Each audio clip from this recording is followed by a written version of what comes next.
Hey, g'day, it's Prezzo here, back in the shop. I'm working on a project at the moment which is a replica of an Art Deco style clock. I'll show you. This is the case for the clock, and I'm about ready to start fitting all the internal digital display to this. Now, I've done a number of decorative features on this clock, one of which is this brass bezel which has been nickel plated. Now, this is just purely decorative. And what I want to do is to put some sort of a nameplate or a maker's plate on the clock. Now, I'll show you the one that I've got and where it's going to go. Here it is. Now, this is an etched brass plate. It's been etched in ferric chloride. It's been powder coated. The powder coat's been rubbed back to expose the high spots on that brass etching. And at that point it was sort of polished to make the brass nice and shiny. Now, you could leave it like that, and I've done that in the past, but the problem is that the brass will eventually oxidize and tarnish, and it's going to look a bit grubby. Now, I'll just show you what I mean by that. I'll show you some of these nameplates that I've made, and I'll show you one that was done just with the polished brass. Here's one I did for my Colchester metal lathe. The original plate was a bit knocked around and damaged, and I made a brand new one. This has been powder coated in black, rubbed back and polished, and then powder coated in clear. And I think you can see there that the top layer of that, the clear layer, has a texture. Now, for me it's fine, I don't have a problem with that, but it's not decorative. This is more of a utility piece for a machine. This is another one I did for my Colchester lathe, and this one was a bit more of a challenge because it had to be done in two colours. So there's black layer and then the red layer down here to match the original plate. Now, this is the actual original plate. All I did here was I stripped all the existing paint off it. I powder coated it in black, and then I did the extra layer in red. I think I masked off the red area, baked it in the oven, and then did the reverse to get the red area. But this has also been clear powder coated to give it that sort of protective finish. And this has been done now for about 4 years, and it still looks brand new. This is a Stirling cycle engine that I built a number of years ago, 2016 I think it was. By the time I made this plate, I was getting much better at it. I'll show you a closer look. So as you can see, this one is powder coated in red, rubbed back to expose the brass and polished, and then once again clear coated. Now, this one's turned out pretty good. It has much less texture than the one I showed you on the Colchester lathe, and I like it, but I don't think it's going to be suitable for the project that I'm doing at the moment. Even though you can polish that to a mirror finish, when you powder coat the clear on top, it somehow dulls the appearance of the brass. Now, it does make good contrast with the red, but it's still not suitable, I think, for the application that I want. Here's a plate I made for my drill press some time ago. When I restored this drill press, the original maker's plate was one of those stick-on foil type things, and it was all peeling up around the edges, looked a bit nasty. So I etched a new brass one, and this has been powder coated in black and then rubbed back and polished. So the polished black areas are just the powder coat. The brass is not sealed in any way, and you can tell that it's oxidized and starting to tarnish. Now, I'll just rub this with some polish just to show you what happens. So this is just ordinary brass polish.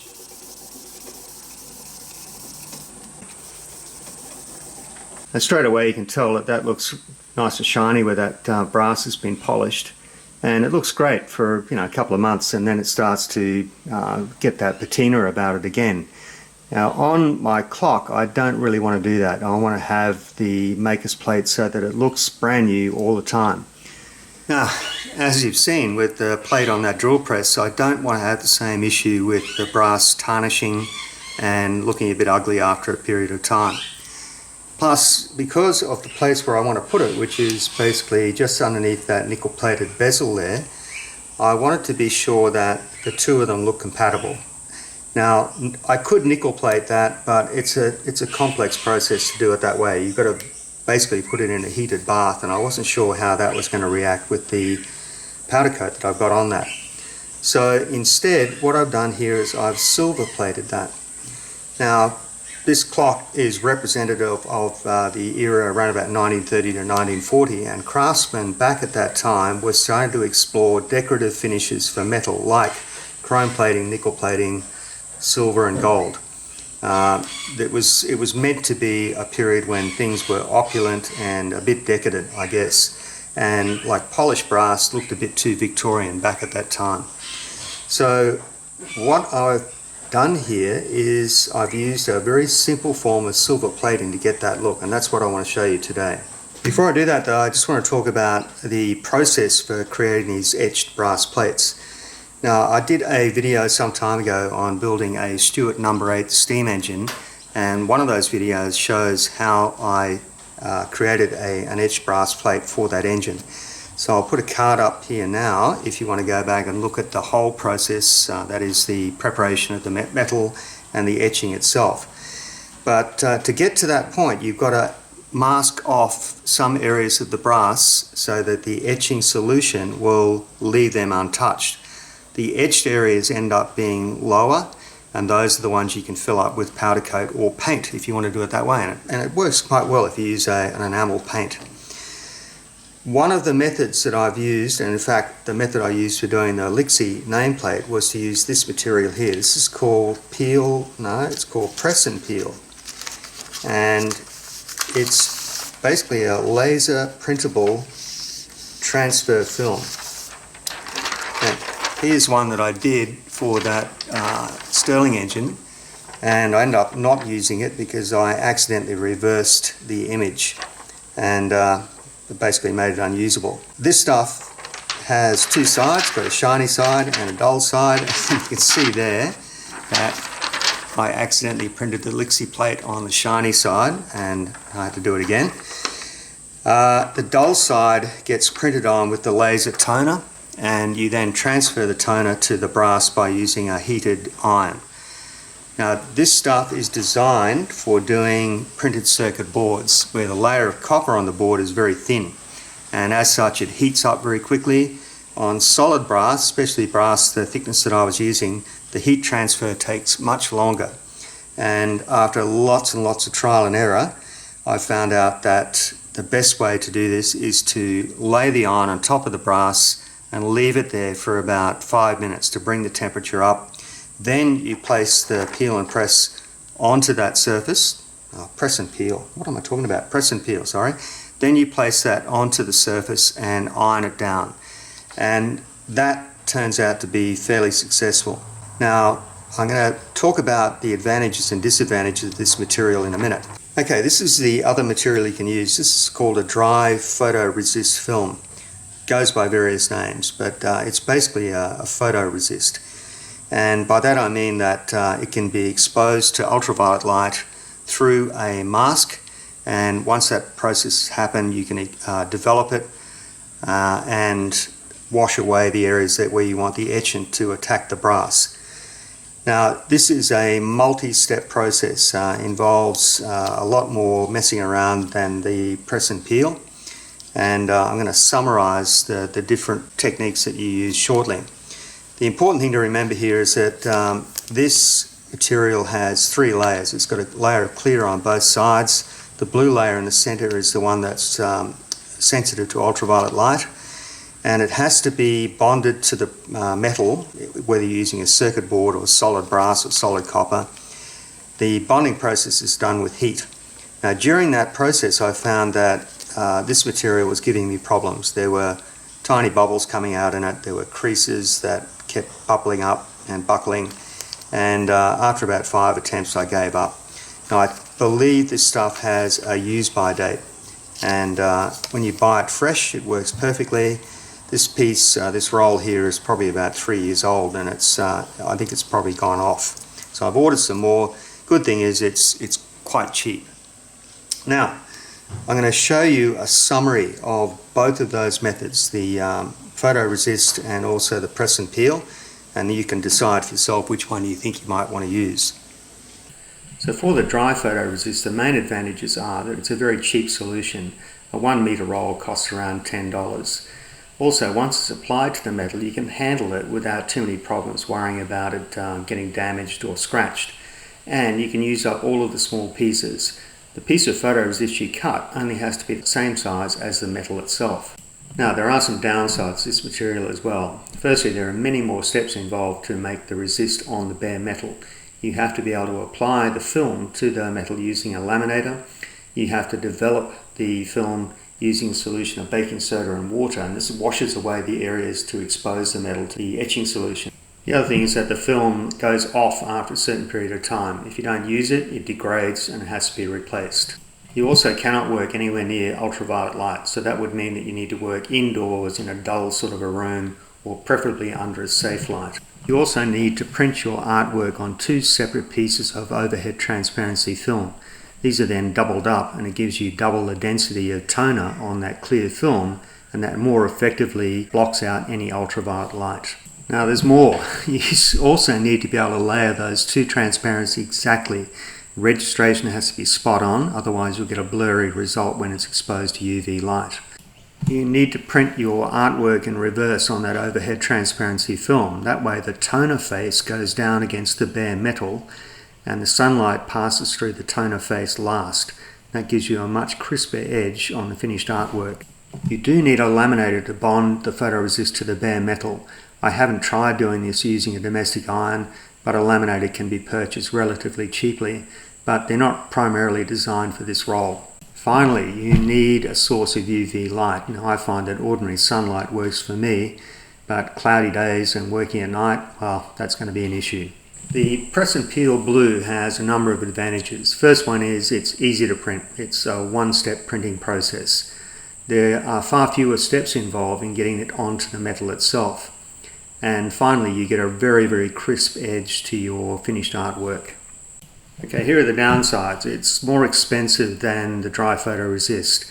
A single sheet, that's an A4 size, of press and peel costs between $3 and $5 a sheet. You have to do this on a laser printer, and inkjet won't work, and you still need to print the image in reverse. Now, the small pieces of press and peel you get left over after you cut up the sheet can be hard to feed back through the laser printer.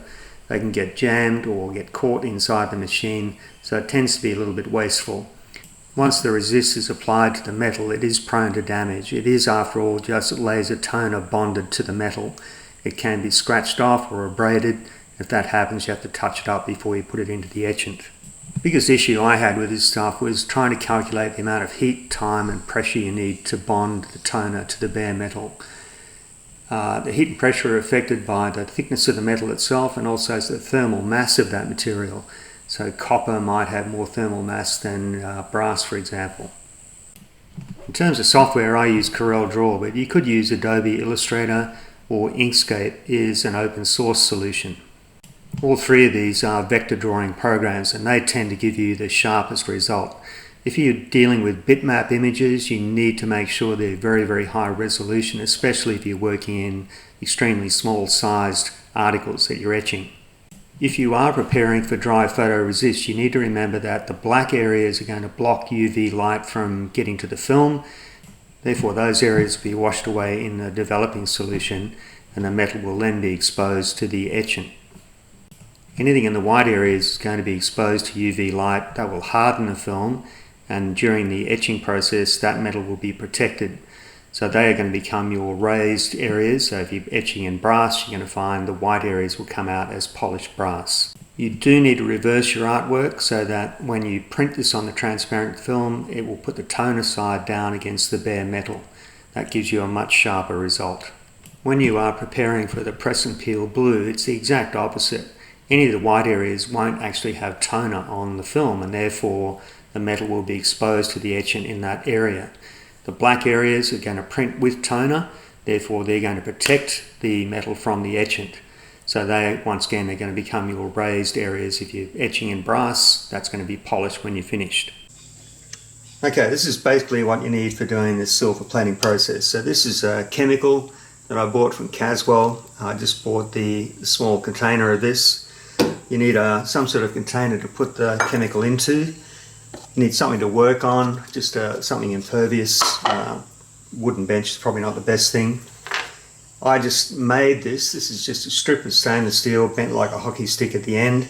And in the kit, when I bought this chemical, it came with the bandage. Now, Caswell say that you can use pretty much anything for this. So you can use cloth. I'd imagine that anything which is going to hold the chemical will do the job. So you wrap the bandage around that stainless steel wand, which is what they call it. Just tie it up in a bit of a knot. There you go.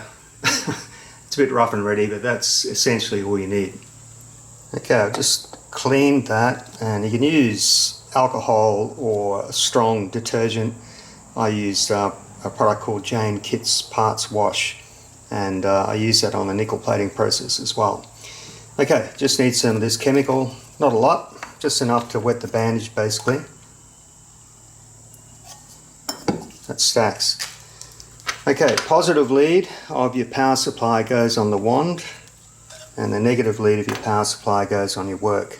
Okay, my power supply is 5 volts. I've limited the current to 1/4 of an amp, which should be stacks.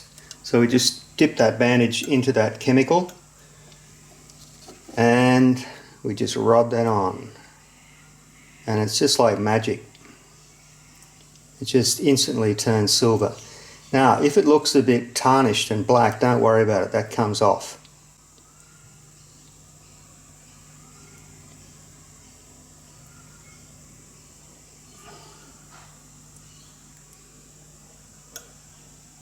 And you need to replenish that chemical fairly frequently. It's really awkward to get the lighting on this correct, but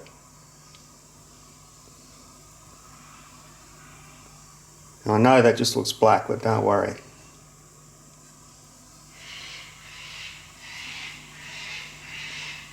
Now obviously the more you do this, the thicker that silver plate becomes.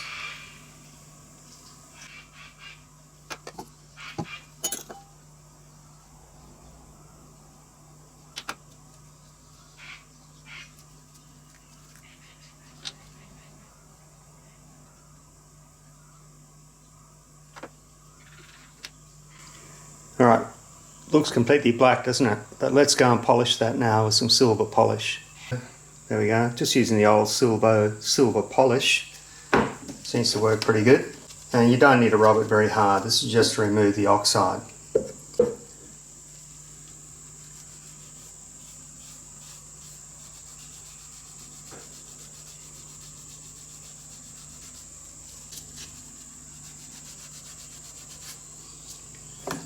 I've just done half there.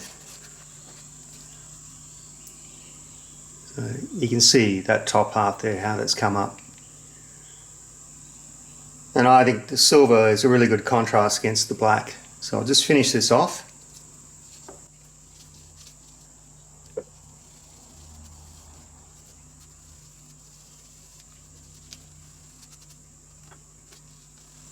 Well, there it is.